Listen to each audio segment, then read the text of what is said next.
Hello, this is Pixel Freak, and today I'm doing part 13 of the Final Fantasy Dimensions walkthrough. So we are in Dragon Roost now, kind of getting ready for the next big area that's coming up. It's this big tower that we got to go through. It's actually a pretty big dungeon. But for the most part, this video is just cleaning out this town of Dragon Roost and kind of preparing real quick to go through the next dungeon. Like I said, it's a pretty big one. There are some upgrades here in the town. I think maybe not spells, maybe spells. There's some equipment upgrades though. So make sure to watch that. Aside from that though, there's not really a lot to comment on, so I think I'm gonna leave this until towards the end of the video. There's a little bit of job discussion that goes on towards the end. So I'm gonna go ahead and fast forward now, and you guys can just watch this piece of the game if you want to.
So the Dragoon has joined your team finally. Kind of expected it to happen though, based on the way that she looked, and yeah, she doesn't look like a character that was going to happen.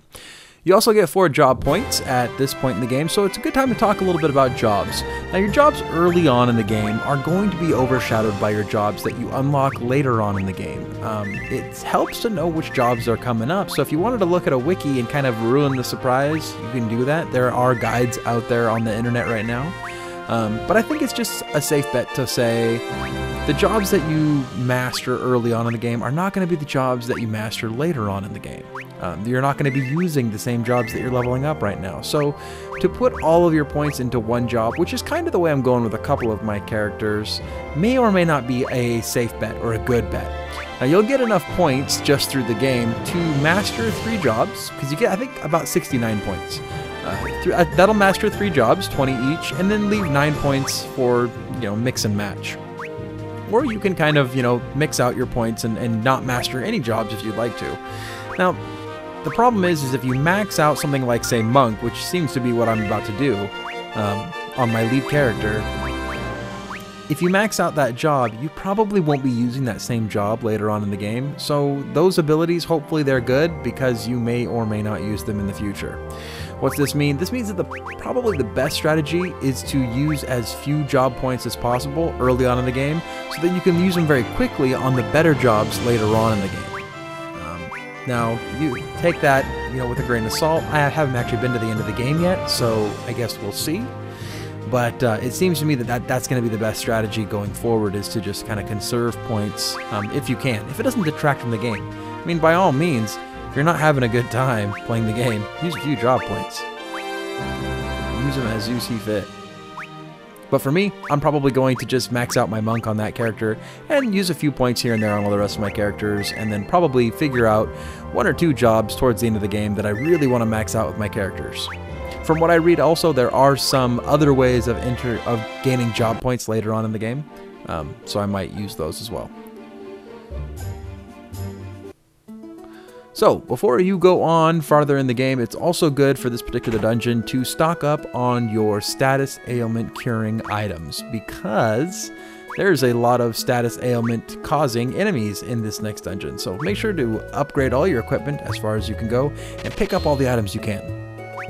And really, that's it for the commentary on this video. There wasn't a lot going on, it's just mostly clearing out the town and kind of talking a little bit about jobs.